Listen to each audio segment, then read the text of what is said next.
So I went to Mass Comm Day, and I remember like there was a lady sitting on, if Kara ever watches this video, she'll probably like crack up. But there was a lady sitting on the panel. So you had producers, and I remember at the time it was like Tony, I think Tony Anderson was there. Shout out to Tony. He was like working at like Sports Illustrated, I want to say. I'm not for sure if B-Dot was there, but B-Dot works at Rap Radar. But I want to say B-Dot might have been there on this panel too, because it was like the OG Delaware State like media, TV, entertainment, like movers and shakers. Then you had Kara on the panel, who at the time was a casting producer for, is it called casting producer? Casting director. A casting director for America's Next Top Model. Now, I told y'all that I had auditioned for America's Next Top Model at least a good 10 times. And probably 3 out of those 10, I gotten called all the way to the point where like they just start cutting girls for the show, and then I just wouldn't make it. The last year that happened to me was my freshman year of college, and I was like, oh, I'm gonna make it. I want to go to college. I'm gonna be famous, and I didn't get picked.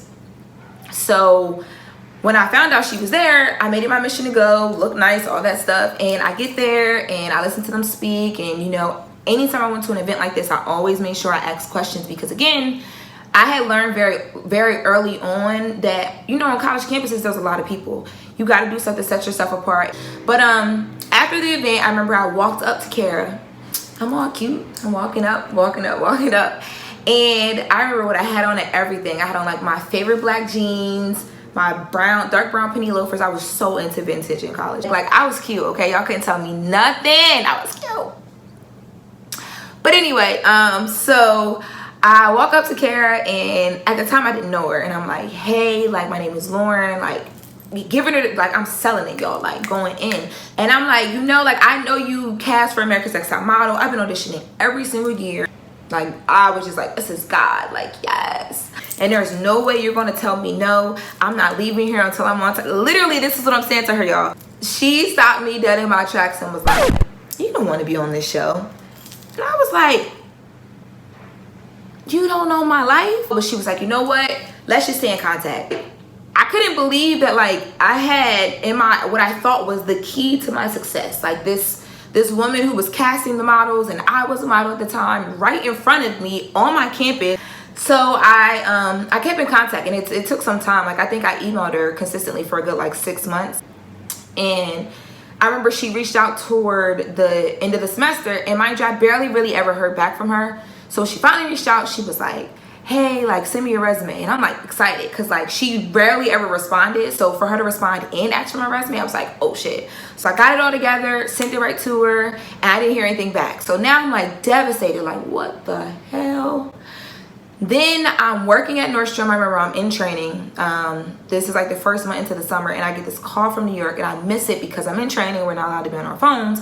And the call is Paul J. Medford. Now, if y'all don't know who Paul J. Medford is, y'all need to look him up, okay? Paul J. Medford is a legend in the talent casting, fashion talent casting world, talent casting period, okay? But definitely in the fashion talent casting world. He called me and was just like, hey, Kara gave me your information. Like, she said you're dope. We looking for somebody to come and work for us in New York for Project Runway All-Stars 2.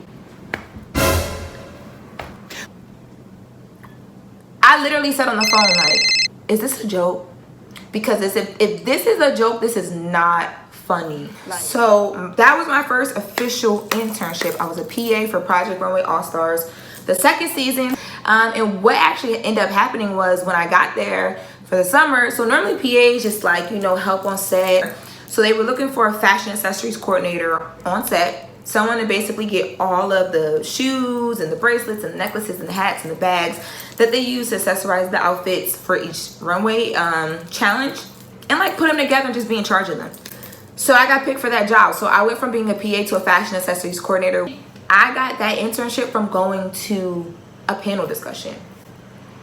I got a lot of other internships throughout college. I worked at, you know, Cosmopolitan, the fashion magazine, for a winter semester. That also was very unconventional. I asked Shiona Tarini, who was a huge fashion, like everything. She's like a brand herself now. She's a consultant. She's a stylist. She's used to be market editor for Cosmopolitan magazine. I literally asked her a question on the panel, and then her assistant came out and was like, hey, Shiona said, like, call her, like, hit her up.